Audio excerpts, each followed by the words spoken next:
Hello दोस्तों, स्वागत है आपका मेरे इस नए वीडियो में। हम आज बात करेंगे इंग्लैंड की क्रांति के बारे में।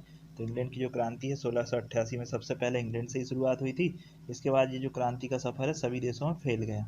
तो हम शुरुआत कर लेते हैं इंग्लैंड की। तो इंग्लैंड एक यूरोपीय महाद्वीप में स्थित एक छोटा सा देश है, लेकिन बहुत समय तक इनका जो झंडा है पूरी दुनिया में लहराता रहा है। तो इंग्लैंड की क्रांति उस समय वहाँ पर जो तात्कालिक शासन व्यवस्था थी उसके विरुद्ध में की गई थी। तो हम देखते हैं इंग्लैंड की क्रांति क्या है और इसका आरंभ क्या क्यों हुआ, इसके कारण क्या थे, इसका प्रभाव क्या पड़ा दुनिया पर। तो हम इस सारी जो जानकारी इस वीडियो में आपको बताने वाले हैं।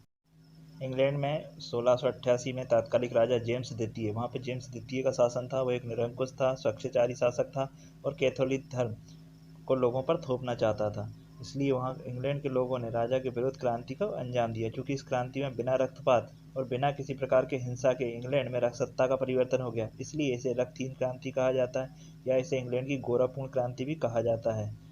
इसने क्या है, वहाँ पे राजतंत्र को की निरंकुशता को समाप्त कर दिया गया और इस प्रकार से वहाँ पे संसद का शासन या जनप्रतिनिधियों का शासन प्रारंभ हो गया। अब देख लेते हैं इस क्रांति के कारण क्या रहे। तो इस क्रांति के कारणों को दो भागों में बांटा गया है, राजनीतिक कारण और धार्मिक कारण। राजनीतिक कारण में है जेम्स द्वितीय की निरंकुशता। जब शासन पर या शासक पर कोई कानून लागू नहीं होता है और वो जो कहता है वही कानून होता है, तो वह ऐसी कंडीशन निरंकुशता कहलाती है। दूसरा है संसद द्वारा अधिकारों के लिए संघर्ष। तो इंग्लैंड में उस समय संसद, जो कि जनप्रतिनिधियों की एक सभा होती थी, और राजतंत्र, उसके बाद संघर्ष चल रहा था कि कौन अधिक पावरों का प्रयोग कर सकता था। तो जो पहले शासक थे इस क्रांति से पहले, वो संसद को अपने अधीन रखते थे, अपने आदेश निर्देश मनवाते थे। परंतु उसके बाद ऐसा हुआ कि संसद की जीत हुई और बिल ऑफ राइट्स पास हुआ, जिससे संसद के पास अधिक पावर हो गई और राजतंत्र नाम मात्र का शासक रह गया। खूनी न्यायालय की स्थापना। जेम्स द्वितीय द्वारा कैथोलिक धर्म का अपमान करने या राजा की आदेशों को न मानने वाले व्यक्तियों को खूनी न्यायालय के माध्यम से भारी दंड दिया जाता था। ये मृत्युदंड तक था। जेम्स द्वितीय की निष्फल विदेश नीति। तो यहाँ पे जेम्स द्वितीय ने जो है फ्रांस के साथ गहरी मित्रता रखी और उससे धन और सेना दोनों प्रकार की सहायता लेता रहा। साथ ही वह प्रोटेस्ट धर्म के जो अन्यायी थे उन पर अत्याचार करने लगा। इस प्रकार से ये राजनीतिक कारण कैथोलिक धर्म का प्रचार। तो इंग्लैंड के जो लोग हैं वो एंग्लिकन चर्च के अनुयायी थे, अर्थात वहाँ पर कैथोलिक को जो है इतनी मान्यता नहीं प्राप्त थी या इतने अधिकार प्राप्त नहीं थे। लेकिन जेम्स द्वितीय ने कैथोलिक धर्म या जो ब्रिटेन का पारंपरिक धर्म प्रचार था उसको त्याग कर कैथोलिक धर्म का प्रचार प्रसार करना शुरू कर दिया।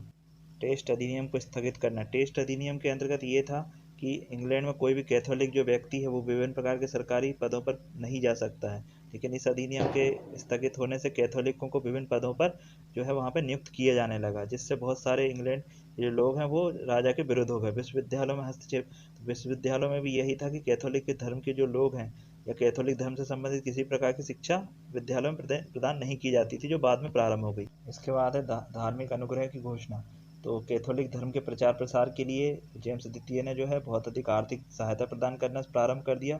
इस वजह से इंग्लैंड की जनता में एक आक्रोश फैलता चला गया और आगे चल के यही क्रांति का स्वरूप ले लेता है। तात्कालिक कारणों की बात कर लें तो जेम्स द्वितीय के जो है पुत्र का जन्म कैथोलिक रानी से हुआ था। अतः इंग्लैंड की जनता को ऐसा लगने लगा कि वहाँ का जो शासक होगा वो कैथोलिक रानी का पुत्र ही होगा। इस तरीके से इंग्लैंड पर जो है कैथोलिक धर्म का प्रभाव बढ़ जाएगा और इस वहाँ पर धार्मिक अत्याचार भी बढ़ जाएंगे। तो इस क्रांति के जो है कई कारण हैं, लेकिन जो प्रमुख कारण है वो इस वीडियो में आपको बताए गए हैं। तो यही जो है इस क्रांति के प्रमुख कारण थे। तो आज की वीडियो में बस दोस्तों इतना ही।